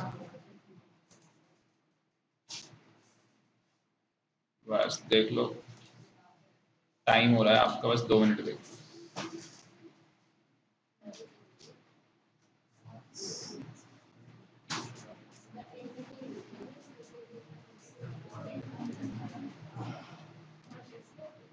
देखो जी क्या कहानी, ये देखो, there is no increase in the total number of employ. Total number of employ में क्या होना चाहिए, इंक्रीज नहीं होना चाहिए। अगर टोटल नंबर ऑफ एम्प्लॉय में इंक्रीज ही नहीं हुआ, मुझे बताओ पहले भी 100 काम कर रहे थे, अभी भी 100 ही कर रहे हैं और इंक्रीज ही नहीं हुआ, नैन्सी में सेंड कर दो। और अगर इंक्रीज पर नोट्स पक्का बना लेना, हम्बल रिक्वेस्ट, किसी भी हालत में प्लीज, ये मतलब भगवान की कसम खा लो, अपनी मम्मी कसम खा लो, कुछ खा लो भाई, नोट्स बनने बहुत जरूरी और अटेम्प्ट फर्स्ट अटेम्प्ट में निकालना बहुत जरूरी। अभी आपको नहीं पता, मैंने इनको बता दिया, मेरी 5 किताबें आ रही हैं सीए के लिए, मैंने भी 5 किताबें बना मतलब बनने वाली हूँ, बीच में तबीयत खराब हो गई थी। 2 तो जीएसटी की आपके पास है ही, 2 इनकम टैक्स की आ रही है और एक मोटी किताब ग्रीस हाउजा की मैं अलग से लगवा रहा हूँ प्रैक्टिकल। अब जो आएगा ना ज्वाइन करने सीए कर ले, ये 5 किताबें हैं, ये कराएंगे सर। हाँ हाँ आपको मिलेंगे, क्यों नहीं मिलेंगे, आपके लिए तो गिफ्ट होगा वो न्यू ईयर। ठीक है, तो ये कहानी, और कोई करवा रहा हो ना, सच में कोई करवा रहा हो, पूरे इंडिया में ही कोई करवा रहा हो, इतना तो मेरे को पहले बता दे भाई, मैं फिर और एक्स्ट्रा कराऊं। सच में नहीं करा रहा कोई इतना, ये बहुत बल्कि है, मेरे को तो लग रहा है बच्चा ही डर जाए भाई, ये क्या टीचर पागल तो नहीं। 1600 किताब आपके, 1600 मेरे, और वो ग्रीस हाउस के 1200 लग, मतलब सही है, 7-8 हजार पन्ने बहुत है। एक ही सब्जेक्ट होगा, ठीक है। अच्छा इंटरेस्टिंग देखो, नैन्सी यहाँ पे कितना, पूजा क्या नाम है इसका, ज्योति, देखो ध्यान से, देयर इज नो मतलब 100 पहले थे, आज भी 100 है, तो भाई कॉस्ट तो नीली हुई। पर यहाँ पे एक इंपॉर्टेंट बात बोली है कि जो भी आप सैलरी पे करो ना, वो चेक से होनी चाहिए, ड्राफ्ट से होनी चाहिए, एनईएफटी या आरटीजीएस होना चाहिए, कैश नो ऐश, मतलब समझ गए, कैश में अगर आपने दिया तो कॉस्ट हमेशा निल, अगर कैश में आपने दिया। एग्जाम्पल देखो कितना बढ़िया यहाँ पे एग्जाम्पल ड्राफ्ट किया है, कहता है सपोज कितने एम्प्लॉई है 100 और 100 में से 15 नालायक बोलो छोड़ के चले गए, 100 में से 15 चले गए, लिखो जरा 100 में से 15 चले गए, 100 में से 15 गए तो कितने रह गए बेटा, 85 की बोली आ चुकी है, 15 नए भी आ गए 15 गए, 15 आए, दोबारा कितने हो गए? 100 हो गए। क्या there is a increase in total number of employ? No. तो कॉस्ट क्या होगी? निल होगी। पर आगे क्वेश्चन में ट्विस्ट कि सपोज इन द, अगर क्वेश्चन यहीं तक होता तो आंसर निल ही होता, पर कहता है कि अगर मान लो कि 20 नहीं आए तो 5 एम्प्लॉय का जो आप सैलरी पे करोगे उसके आपको डिडक्शन मिल जाएगी 80 JJ डबल ए के अंदर। अब 5 एम्प्लॉय की सैलरी में आपको बोलता हूं, सैलरी में आपको बोलता हूं, सैलरी कितनी है? 50,000। तो क्या एलिजिबल करेगा? सैलरी अगर 50,000 है नहीं करेगा। बोलो क्यों? 25,000। कंडीशन तो वही रहेंगी बेटा, बस ये तो एग्जिस्टिंग बिजनेस में ये बोला है कि हम कॉस्ट निल कब कब लेंगे। पहला केस कॉस्ट निल कब लेंगे? जब टोटल नंबर ऑफ एम्प्लॉय में कोई इंक्रीमेंटल नहीं है और आपने जो सैलरी पे की है वो चेक से पे की है या एनईएफटी किया है या ड्राफ्ट किया है या आरटीजीएस किया। कहानी खत्म। आगे न्यू एम्प्लॉय। तो सीए के सारे सेक्शन हम लोगों ने कर लिए, खत्म। सीए वाले पिक्चर खत्म, शो खत्म।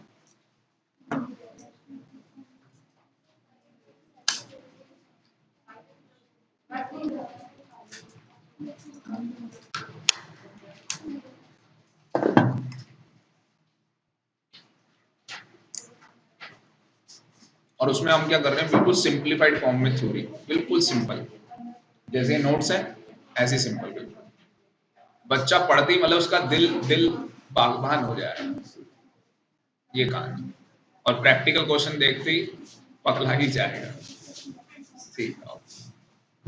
ठीक है सीमा, खुश रहो। चलें भाई, इसको एक बार कन्वर्ट कर दूं और सीधे व्हाट्सएप कर दूं ये चीज।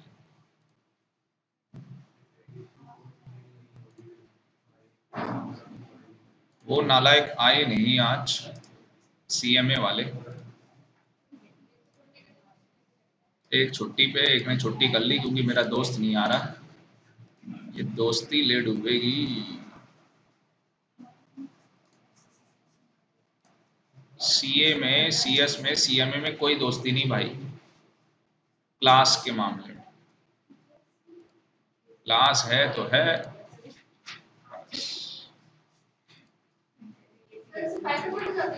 हाँ ये बात, ये देखो सभा कन्वर्ट, सब आपको कन्वर्ट कर देगा ये।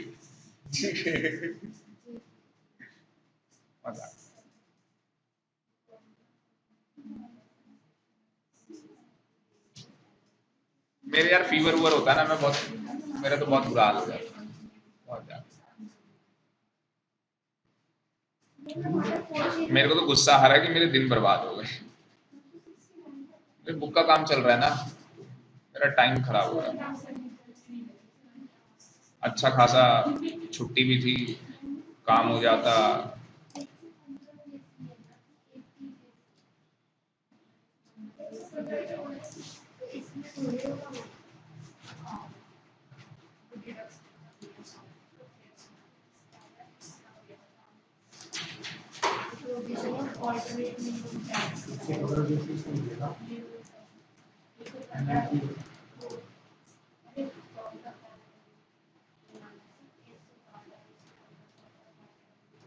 ये क्या होगा?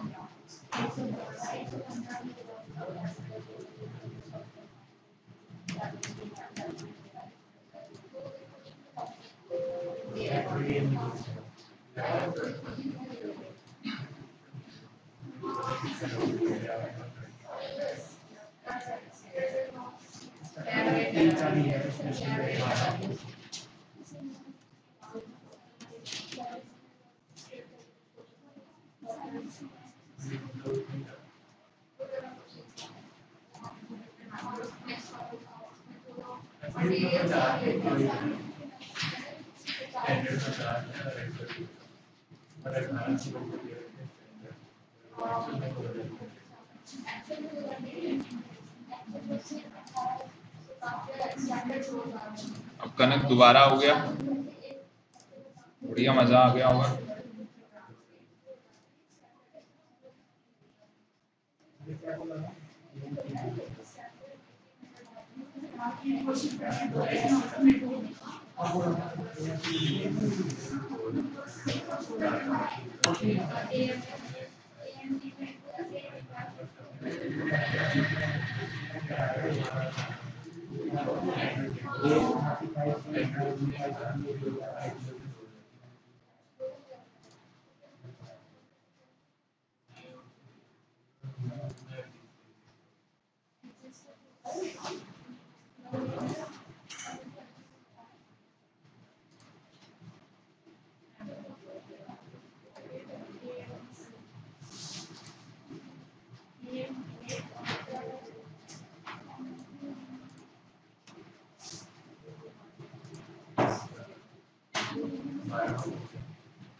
और ये मुझे बहुत खुशी हो रही है कि आप लोग पढ़ने लग गए, सीएस वाले बच्चे, बहुत खुशी। मैं टैक्स में भाई 80 नंबर लेने हैं।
अरे हमारा कौन सा ग्रुप बना हुआ है? अच्छा चलो मैंने इसमें डाल दिया। देखिए हिमांशु आ गया क्या?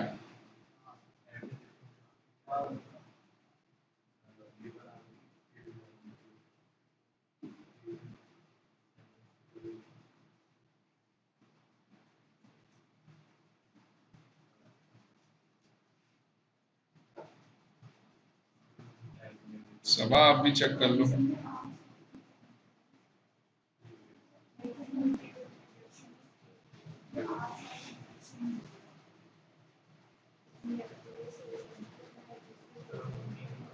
सबको डाल दिया यार, ठीक है।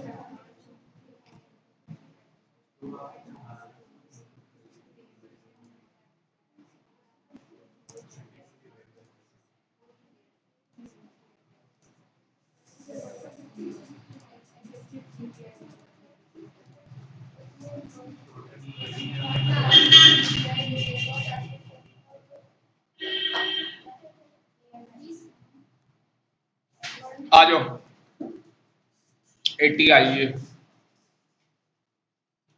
अच्छा मैंने वो लिखवाया था ना कनक, जीएसटी की रिवीजन क्लास के लिए, तो कौन कौन चैप्टर बताए थे? हाँ ये सारा बताया था ना। कब के लिए बोला था लेने के लिए? आज नहीं ना। हाँ तो मेरी तो आज तबीयत मतलब थोड़ी ढीली है, तो मैंने सोचा, मेरे को लगा आज है। हाँ ठीक है। हाँ 26 को ले लेंगे।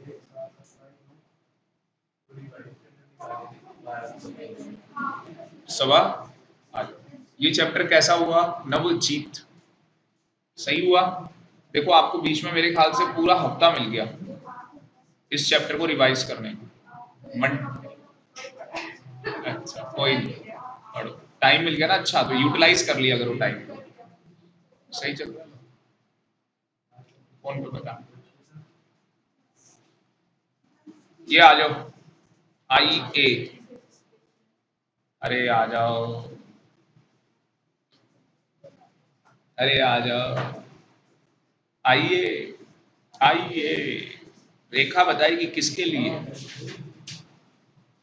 कौन सी इंडस्ट्रियल अंडरटेकिंग और इंटरप्राइज जो किसमें एंगेज है, इंफ्रास्ट्रक्चर डेवलपमेंट के अंदर। तो deduction in respect of profit और गेन फ्रॉम इंडस्ट्रियल अंडरटेकिंग, आपकी इंडस्ट्रियल अंडरटेकिंग से आपको क्या हुआ, प्रॉफिट हुआ या गेन हुआ, या आप इंफ्रास्ट्रक्चर के अंदर हो, तो यहाँ पे बोला गया जो इंफ्रास्ट्रक्चर इंटरप्राइज और टेलीकम्युनिकेशन के अंदर है उसको भी मिलेगा। जो इंफ्रास्ट्रक्चर के अंदर है उसको क्या बोला है, हाँ जी, उसको बोला है 100% मिलेगा आपको, जितना आप कमाओगे उतना सारा 100% 10 साल के लिए अलाउड कर देंगे 20 में से।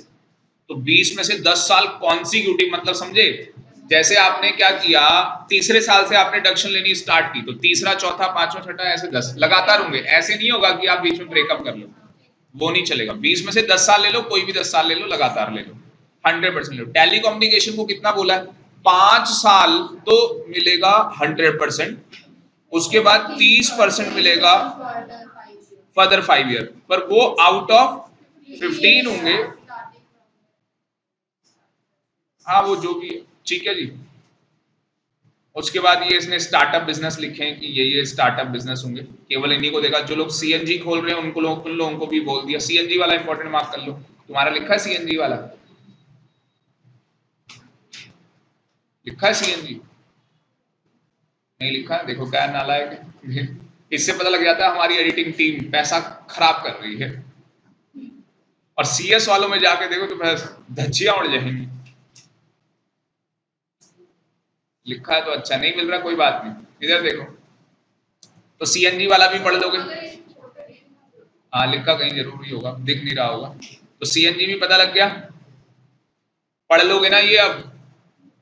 ज्योति, आईएबी, आईएबी किसके लिए है, ये स्पेशल इकोनॉमिक जोन के लिए। किसके लिए, स्पेशल इकोनॉमिक जोन के लिए। पर यहाँ पे देखो लिखा हुआ है, this provision of section not apply to any SSC being a developer where the development of SCZ begins on और आफ्टर 1/4/2017। अब ये सेक्शन नहीं मिलने वाला, 1/4/2017 के बाद ये सेक्शन नहीं मिलेगा। मतलब समझे, जो नए सिलेबस में आएंगे सीएमए और सीए में, सॉरी सीएमए और सीएस में, उनके सिलेबस में नहीं होगा सेक्शन। मजा आ गया, अभी तो अटेम्प्ट में है ना, इसके बाद वाले अटेम्प्ट में नहीं है। मजा आ गया।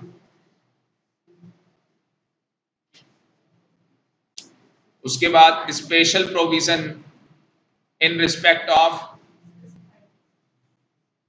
स्पेसिफाइड बिजनेस, ठीक है जी। तो आईएसी, तो कुछ स्पेसिफाइड बिजनेस बताएंगे। स्टार्टअप वालों को दिया गया, ज्योति स्टार्टअप वालों को दिया गया, तो ये पक्का आएगा पेपर में, ये पक्का करके जाना है। क्या करके जाना है, ये स्टार्टअप बिजनेस पढ़ लो, कौन कौन से स्टार्टअप बिजनेस माने जाएंगे, और वो कब माने जाएंगे स्टार्टअप, अगर आपकी कंपनी कब इनकॉर्पोरेट हुई है, 1/4/2016 के बाद और बिफोर 1/4/2019 से पहले। ठीक है, ये भी कर लोगे ना, turnover does not exceed 25 crore, ठीक है। और ये बंदा भी एलिजिबल, ये क्या है, इससे एक सर्टिफिकेट लेना है आपको, ठीक है। पर ये इंपॉर्टेंट मार्क कर लेना यार, ये फाइल भेज दूंगा अभी मेरे मोबाइल पे, अभी भेज दूंगा। आई बी किसका है, ये भी इंडस्ट्रियल अंडरटेकिंग के लिए, बस अदर देन कौन सी, जो इंफ्रास्ट्रक्चर है उसको छोड़ दो। तो जो ऊपर आपने कवर की थी ना ये वाली, आईए में जो कवर किया था, आईए को छोड़ दो और आईबी को पढ़ लो। तो आईए को छोड़ो, आईबी देखो, और आईबी में ये कहानी है। ये सब रट्टा मारने वाला सीएस वाले देते हैं। अब ये बताओ, ये कोई देने वाली चीज हुई, आईबी में बताओ। और पता क्या पूछते हैं, देखना आपको हंसी आएगी, पता क्या पूछिए, कनक ध्यान से सुनना मेरी बात को, मिनरल ऑयल का 8वें साल कितना है। अब 8वें साल नील है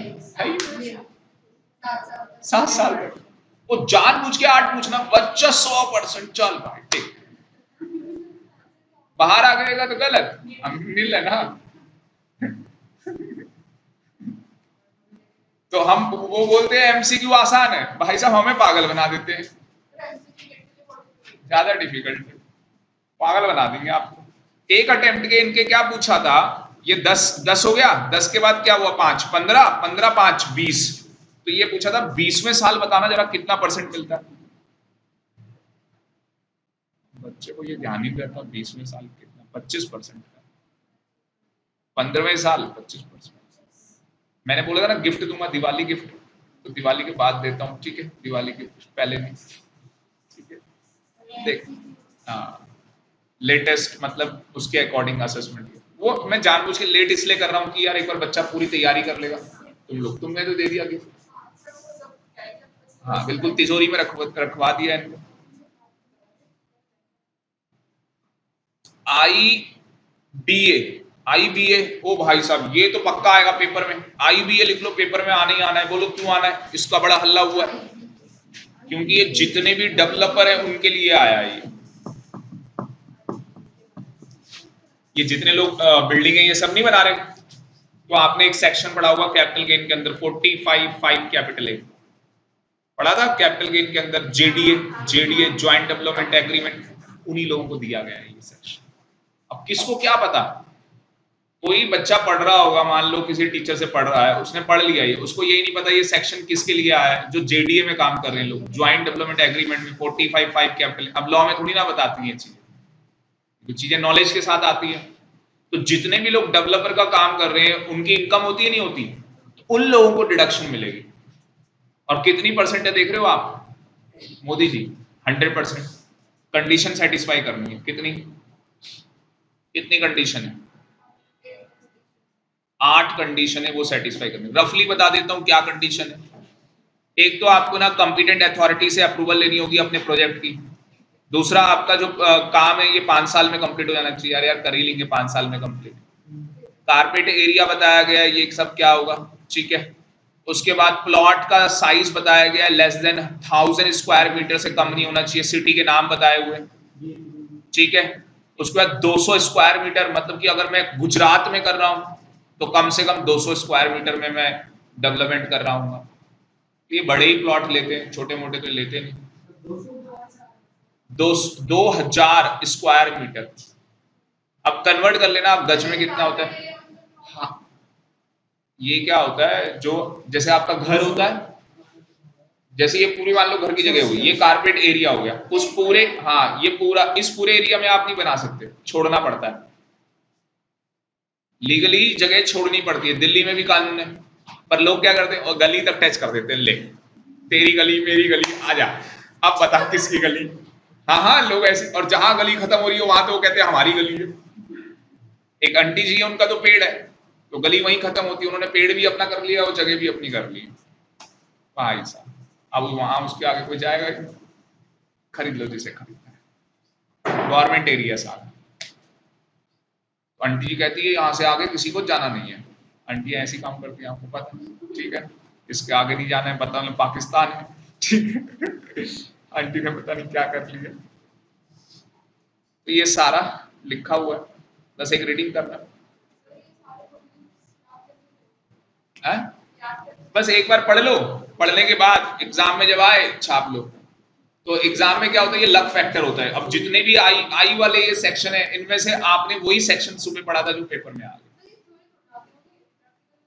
प्रैक्टिकल नहीं आएगा इसका, इनका। हाँ, आपको उसमें प्रैक्टिकल क्वेश्चन दिया है कोई? नहीं दिया, नहीं दिया ना, बस का जो सुन लो नालायक, जो प्रैक्टिकल क्वेश्चन सभा नवजीत, जो प्रैक्टिकल क्वेश्चन तुम्हारे उसमें दिया हुआ है, बस उन्हीं से रिलेटेड प्रैक्टिकल क्वेश्चन आने, उसके अलावा आना ही नहीं। सीएमए इंस्टीट्यूट खुद ही कह रहा है जो हम प्रैक्टिकल कर रहे हैं वही देने हमने, मतलब समझे ना, जिस सेक्शन, हाँ हाँ, जिस सेक्शन का उन्होंने प्रैक्टिकल दिया उसी का देंगे, जिसका है नहीं उसका नहीं देंगे। तो इसका प्रैक्टिकल है। अब समझे, कई बार बच्चा आया था मेरे पास, सर इसका प्रैक्टिकल क्वेश्चन, भाई नहीं है, बस थ्योरी है ये, सर पेपर में आएगा, वैसे नहीं आएगा बोल। पर बाई चांस पेपर में बस कितना आ जाए, पेपर में बस इतना आ जाए, देखो क्या, कि भैया कितने साल में कॉम्पिटेंट अथॉरिटी ने बोला था अप्रूवल, 5 साल। एमसीक्यू ये सब ऐसी चीजें वहां डालते हैं, और जानबूझ के नंबर काटने वाली बात है, पता नहीं कहां से छुपा हुआ कुछ पॉइंट डाल दे। इतना कौन, 2 घंटे की मूवी पहले 3 घंटे होती थी, 2 घंटे की मूवी याद नहीं रहती किसी को सारी, क्यों भाई? चाहे वो 100 बार देख लो उस मूवी, सारी मूवी नहीं सुना सकते आप 2 घंटे। ये हुआ था 2 घंटे। ICIE, तो मैं तो ये बोलूंगा अक्कड़ बक्कड़ बम्बे बो, 80-90 पूरे 100। बस मुझसे पूछ लो इंपॉर्टेंट क्या है, तो मैंने आपको बता दिया इंपॉर्टेंट क्या है। ठीक है, नहीं ये आई वालों में मैंने बता दिया, आई वालों में मैंने बता दिया क्या इंपॉर्टेंट है। आई सी इतना इंपॉर्टेंट नहीं है, वो इनके लिए दिया गया है स्पेशल कैटेगरी ऑफ स्टेट। देख लो स्पेशल कैटेगरी में हमारा यूके आ गया है, अपने हिमाचल वाले हैं यहाँ पे, ये स्पेशल कैटेगरी। बाकी आंध्र प्रदेश की नई कैपिटल आपको पता लग गई होगी, अमरावती, है ना भाई, ये पेपर में पूछेंगे, नहीं पूछेंगे। हाँ आप समझ रहे हो ना बच्चे यहाँ तक। क्यू बी क्या है सर, जो भी ऑथर है उसे रॉयल्टी मिल रही है, उसे क्या मिल रही है, रॉयल्टी। तो 100% जितनी इनकम वो या 3 लाख, विच एवर लेस, ये आ जाए लड्डू क्वेश्चन पेपर में, सर बता रहा हूँ लॉलीपॉप पेपर में आ जाए। उसने बोला रॉयल्टी मिल रही है पेटेंट में, सेम उसने बोल, ये पेपर में आएगा भाई टिट्टी कैपिटल है। और टिट्टी कैपिटल मैंने आपको बताया था क्या है, जितने आपके बैंक में आपको इंटरेस्ट मिलता है वो 100% या 10,000, विच एवर इज लोअर, पक्का आना है पेपर में 100% आना। और 80 मैं नहीं पढ़ा रहा, बोलो क्यों। हाँ जिसको 80 डी आता है उसको 80 यू आता है, 80 डी वाला डी से डिपेंडेंट, 80 यू वाला नॉन डिपेंडेंट। हाँ ये इंडिपेंडेंट आदमी। तो नमस्ते बोलो इस चैप्टर को, थैंक यू वेरी मच, खत्म हो गया।